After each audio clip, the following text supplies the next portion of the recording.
আচ্ছা এইটা কি হাঁসের ডিম না নকল হাঁসের ডিম? আগে যে খেতাম এই হাঁসের ডিম, এটা মাঝখান দিয়ে কেটে দিলে হাঁসের ডিম, এই যে কুসুমটা, ডিমের কুসুমটা বেরিয়েছে, দেখেন দেখো দেখাও, এই যে কুসুমটা, ভিতরে কুসুম, ভেতরে কুসুম বেরিয়ে গেছে। না সাদা ডিম, তার মধ্যে হলুদ হলুদ কুসুম, হলুদ কুসুম।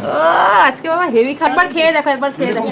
খাইনি রে, ছানা দিয়ে এত সুন্দর জিনিস আছে, এত টেস্ট, মানে আবার খাই, এত টেস্ট হচ্ছে ডিমের রস। একবার খেলাম।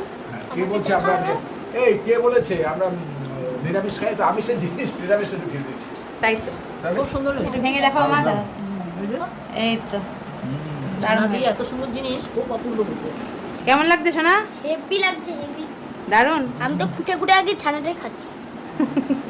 ও সেই ছোটবেলায় ডিম খেতাম না, ডিমের কুসুম রেখে দিতাম, লাস্টে খেতাম। এটাও লাস্টে খাবার নাকি? আগে ঝোল দিয়ে খেতাম, তোরা বলিস গ্রেভি। গ্রেভি। সবার রিভিউ নেওয়ার পরে আমি এবার দেখাই, এই যে এই হচ্ছে আসল জিনিসটা, আর এই হচ্ছে গ্রেভি। মেন জিনিসটাকে ভাঙবো, ডিমের কুসুম এবার খেয়ে দেখবো এক গরস কেমন লাগে। সত্যি সুন্দর আছে। 10-এ কত দেবা বাবা? এই রেসিপি 10 মা কত দেবা? 10-12 দিলেই ভালো হয়। তুই কত দিবি 10-এ? 10-এ 1000। 10-এ 1000।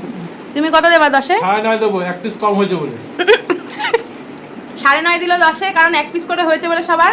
যাক, আমি তো বুঝিনি, এর পরের দিন যখন আবার বানাবো তখন বেশি করে বানাবো। আর সত্যি খেতে দারুণ হয়, তোমরাও বানিয়ে খাবে, সত্যি ভালো লাগবে খেতে।